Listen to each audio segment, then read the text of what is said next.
রাশিয়ার বিরোধী দলীয় নেতা অ্যালেক্সেই নাভালনিকে ব্যাংক থেকে উৎপন্ন বিরল বিষ এপিবাটিডিন প্রয়োগে হত্যা করা হয়েছে বলে দাবি করেছে ব্রিটেন সহ কয়েকটি ইউরোপীয় দেশ। ব্রিটিশ পররাষ্ট্রমন্ত্রী ইভেট কোপারের দাবি, এ বিষ প্রয়োগের সক্ষমতা ও সুযোগ কেবল রুশ সরকারেরই ছিল। ব্রিটেনের পাশাপাশি সুইডেন, ফ্রান্স, জার্মানি ও নেদারল্যান্ডসও যৌথ বিবৃতিতে রাশিয়াকেই দায়ী করেছে। মৃত্যুর 2 বছর পর মরদেহের নমুনা বিশ্লেষণে এই উপাদান পাওয়ার তথ্য প্রকাশ করেছে বিবিসি। তবে রাশিয়ার রাষ্ট্রীয় সংবাদ সংস্থা তাসের খবরে এই দাবিকে উড়িয়ে দিয়েছে মস্কো।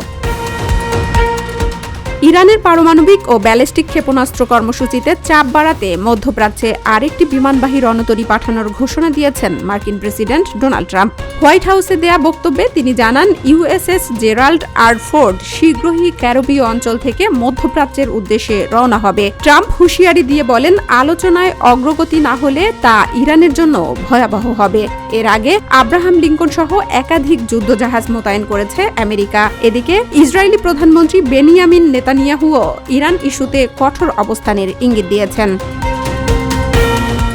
আগামী 2 মাসের মধ্যে ইসলামাবাদ কারাগারের নির্মাণ কাজ শেষ হলে সাবেক প্রধানমন্ত্রী ইমরান খানকে সেখানে স্থানান্তর করা হবে বলে জানিয়েছেন পাকিস্তানের স্বরাষ্ট্রমন্ত্রী মহসিন নাকভি। নতুন কারাগারে উন্নত চিকিৎসা সুবিধা থাকবে বলেও তিনি দাবি করেন। এদিকে সুপ্রিম কোর্টে জমা দেয়া এক প্রতিবেদনে বলা হয়েছে, কারা কর্তৃপক্ষের অবহেলায় ইমরান তার ডান চোখের প্রায় 85% দৃষ্টিশক্তি হারিয়েছেন। তার শারীরিক অবস্থা নিয়ে উদ্বেগ প্রকাশ করেছেন প্রধান বিচারপতি ইয়াহিয়া আফ্রিদি। সরকার বলছে, ইমরান চাইলে নিজের পছন্দের চিকিৎসকের মাধ্যমে চোখের পরীক্ষা করাতে পারবেন। তবে বিরোধীদের অভিযোগ, দীর্ঘদিন ধরে তাকে যথাযথ চিকিৎসা থেকে বঞ্চিত রাখা হয়েছে।